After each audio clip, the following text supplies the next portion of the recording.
teach my children.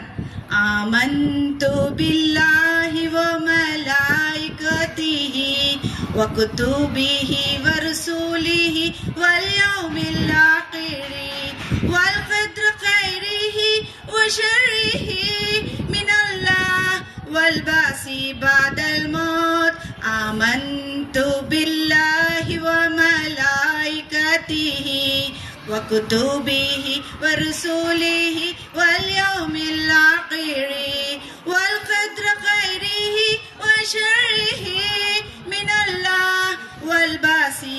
ಇವತ್ತು ನಡೆದಿರುವಂತ ಒಂದು ಘಟನೆಯನ್ನ ವಿದ್ಯಾಸೌಧ ಶಾಲೆಯಲ್ಲಿ ಕುರಾನ್ ಪಠಣೆಯನ್ನ ಮಾಡಿಸುವಂತ ವ್ಯವಸ್ಥೆ ಮತ್ತು 90% ಇರುವಂತವರು ಹಿಂದೂ ಮಕ್ಕಳೇ ಆಗಿರೋದ್ರಿಂದ ಆ ಕುರಾನ್ ಪಠಣೆಯನ್ನ ಅಲ್ಲಿ ಅವಕಾಶವನ್ನು ಕೊಡಬಾರ್ದಾಗಿತ್ತು. ಆ ವಿದ್ಯಾಸೌಧ ಸ್ಕೂಲ್ಗೆ ಈ ಮೂಲಕ ಎಚ್ಚರಿಕೆಯನ್ನು ಕೊಡ್ತಾ ಇದ್ದೇವೆ. ಮತ್ತು ಮುಂದಿನ ಹೋರಾಟವು ಬೇರೆ ರೀತಿ ಇರ್ತದೆ. ಯಾಕೆಂದ್ರೆ ಇನ್ನು 24 ಗಂಟೆಯಲ್ಲಿ ಅಲ್ಲಿ ಯಾರು ಕುರಾನ್ ಪಠಣೆಯನ್ನ ಮಾಡಿರ್ತಾರೆ ನಿಮ್ಮ ಶಾಲೆಯಿಂದ ಅವರನ್ನು ವಜಾಗೊಳಿಸ್ಬೇಕು.